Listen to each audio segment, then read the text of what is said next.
തെന്നി നീങ്ങിയ ഓട്ടോറിക്ഷ നിയന്ത്രണം വിട്ട് കനാലിലേക്ക് മറഞ്ഞു. ചമ്പാട് സ്വദേശിയായ ഡ്രൈവർ അത്ഭുതകരമായി രക്ഷപ്പെട്ടു. മുത്താറപ്പീടിക നടേമ്മൽ കനാലിന് സമീപം കഴിഞ്ഞ ദിവസം വൈകിട്ടായിരുന്നു അപകടം. പാനൂർ ശ്രീനാരായണയിൽ നിന്നും ലോഡുമായി മുത്താറപ്പീടിക നടമ്മൽ ഭാഗത്തേക്ക് പോയ ഓട്ടോയാണ് അപകടത്തിൽപ്പെട്ടത്. ചമ്പാട് അറയാക്കൂൾ സ്വദേശിയായ പ്രശാന്തിന്റെ ഓട്ടോറിക്ഷയാണ് നടമ്മൽ തേക്കിലാണ്ടി കനാലിലേക്ക് മറിഞ്ഞത്.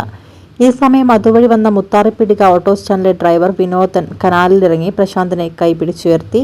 ഇതിനിടെ വിവരമറിഞ്ഞ് മുത്താറപ്പീടികയിലെ ഓട്ടോ ഡ്രൈവർമാരും കുതിച്ചെത്തി. ഓട്ടോയിൽ നിന്നും സാധനങ്ങൾ നീക്കം ചെയ്ത് ഓട്ടോ പൊക്കിയെടുത്തു. പിന്നീട് കയർ കെട്ടി ഏറെ നേരം പണിപ്പെട്ട് ഓട്ടോ ഉയർത്തി. വിവരമറിഞ്ഞ് മറ്റു ഓട്ടോ ഡ്രൈവർമാരും നാട്ടുകാരും സ്ഥലത്ത് തടിച്ചുകൂടിയിരുന്നു. സന്തോഷ്, ഉണ്ണി, തേവാരം ബാബു, ഇക്ബാൽ, അഷ്റഫ്, കർണൻ, ബാബു ടി, മുല്ല ബിജു, അജി, രാജീവൻ, ടി പി പ്രമോദ് എന്നിവർ ചേർന്നാണ് ഓട്ടോ ഉയർത്തിയത്. നടമ്മൽ കനാൽ ഭാഗം കനാലിന് സമീപം കൈവരികൾ സ്ഥാപിക്കണമെന്ന ആവശ്യം ശക്തമാണ്.